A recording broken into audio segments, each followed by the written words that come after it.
मन्दिर परिक्रमा प्रकल्पर लोकार्पण उत्सव अवसर में जाजपुर जगन्नाथ मंदिर में व्यापक आयोजन मान करा जायतिला।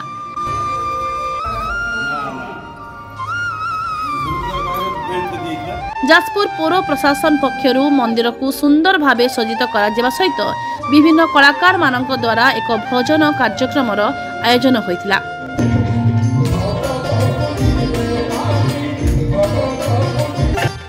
एथिरे पौराध्यक्ष रंजुलता होता, उपाध्यक्ष संतोष मल्लिक समेत पौरपालिकार समस्त पार्षद माने उपस्थित थिले।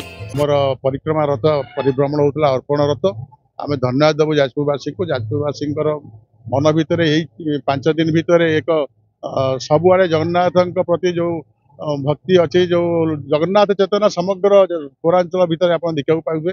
आड़ वृद्ध वनिता समस्त सहयोग थिला।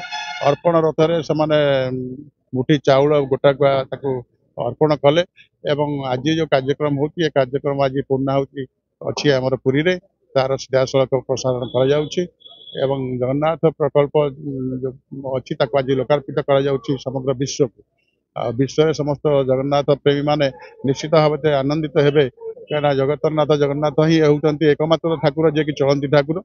तेणु जगतर कल्याण हो जाजपुरवासी सब मंगल करंतु प्रभु जगन्नाथ माँ विरजा क्षेत्र में आपण मैंने समस्ते जानिथिबे जे जाजपुर होचे बंधु महांती नगर एवं कालिया होचे बंधु प्रेमी।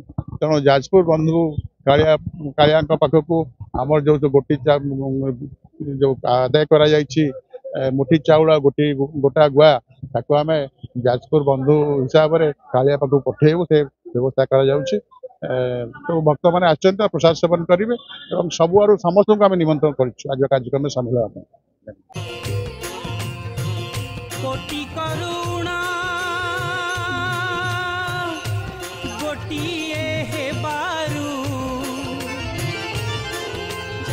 एवं आज 17 तारीख रे जाजपुर आमर जगन्नाथ मंदिर निकट रे आमर जगन्नाथ मंदिर परिक्रमा प्रकल्पर लोकार्पण मुख्यमंत्री द्वारा पुरी रे उद्घाटन होउछि। तार लाइव टेलीकास्ट आम ये करुचु एवं ये जो माने भक्त माने डिवोटी माने जो बहुत संख्यार जोग देइछन्ति समस्त आम प्रसाद सेवन व्यवस्था करूँ।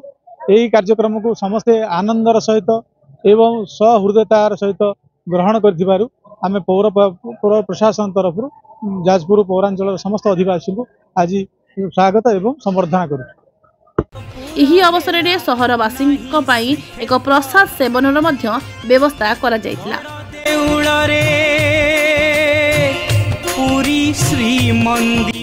जाजपुर आनंद चंद्र साहू रिपोर्ट।